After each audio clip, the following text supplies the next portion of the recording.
Hi guys, it's Pam here in the Indian Ocean, and we are at the UNESCO World Heritage Site St Lucia Estuary, which is high up on the northeast side of South Africa.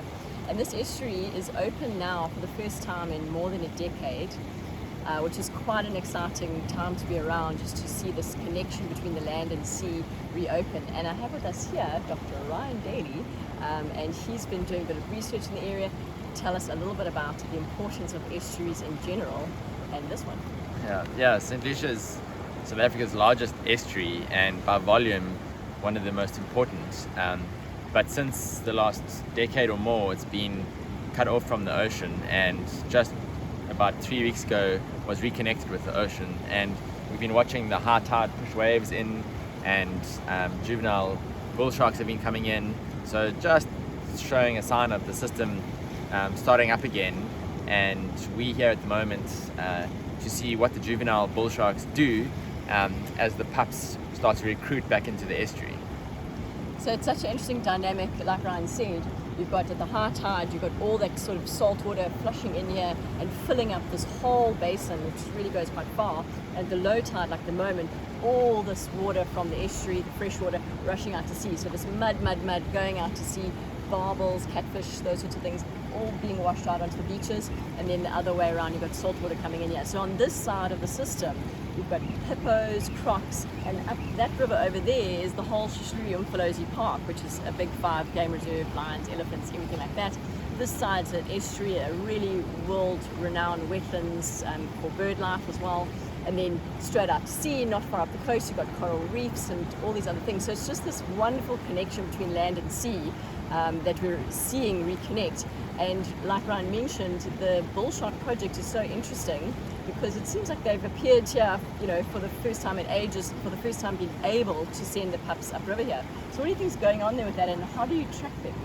Yeah, so in order to find out more, we've been implanting the bull sharks with little acoustic transmitters that transmit a unique ID code that we pick up with underwater receivers, and we've got them up the estuary now. And the primary question there is just to find out if these juveniles are recruiting into this estuary to use as a nursery environment.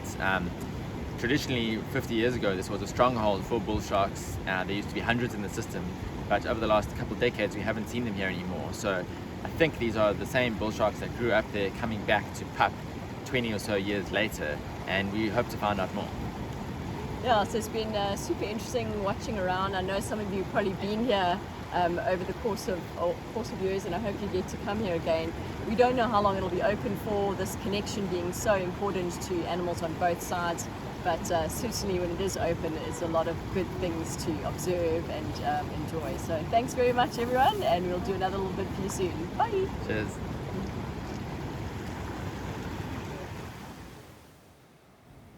So here we go. In this clip, we've got a Zambezi or bull shark swimming in the very, very shallow water just off the beach, literally knee-deep water, almost pure mud and fresh water coming straight out of this estuary. And this is what actually makes the Zambezi or bull shark quite dangerous. Of the more than 400 species of sharks, the ones you've got to watch out for that are considered dangerous is the great white shark, large and eats big prey like mammals, tiger shark, indiscriminate feeder. But the Zambezi or bull shark is dangerous because it's coming across people so very often because it's in this very shallow coastal water right in the waves and up the rivers as well. So its name, Zambezi shark, also comes from the Zambezi River, which is one of the many rivers in the tropics that it can swim very, very far up, right far into the fresh water.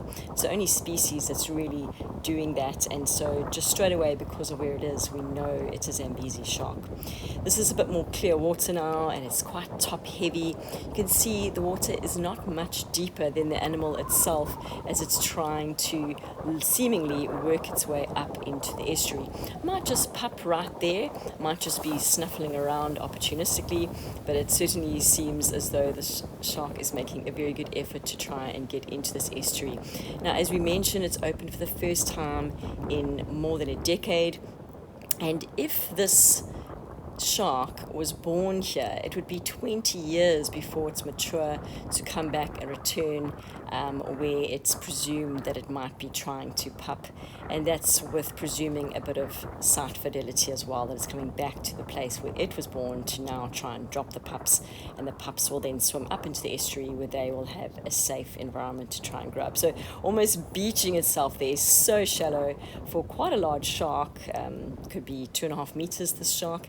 And scanning now up the estuary, we've got another iconic predator of the land, this time the Nile crocodile. So just amazing as this connection is opened between the land and sea to get these two such incredible and iconic predators, one of the land and one of the sea, together in such close proximity, is certainly coming across each other in this environment.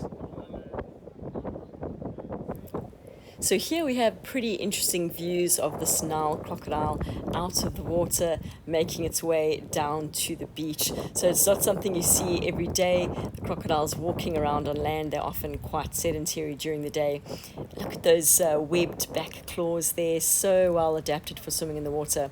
Now this croc is walking onto the beach there down amongst the waves of the Indian Ocean. So it's certainly not something you get to see very often. They will go and spend some time in the salt water, and even further down the beaches, spend a bit of time in the waves, but they'll try not to go too far. They don't like the salt water that much, and they'll want to stay close to the estuary where they can come back into the fresh water again. But just amazing to see here with those waves.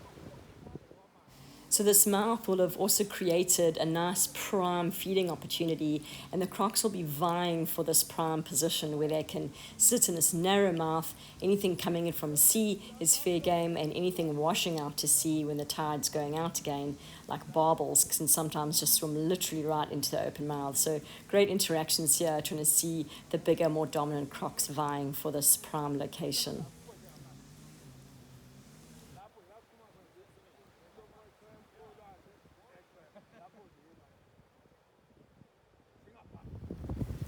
Another really intriguing element of the biology of these Nile crocodiles, and all crocodiles, is their ability to just disappear below the surface of the water. There's hardly a trace that there's a big predator there, just an inch below the surface. When they go, they don't leave a ripple, not a mark, not a wake that you would see whales and dolphins leaving these footprints at the surface of the ocean, and not so with the Nile crocodile, so wonderfully adapted.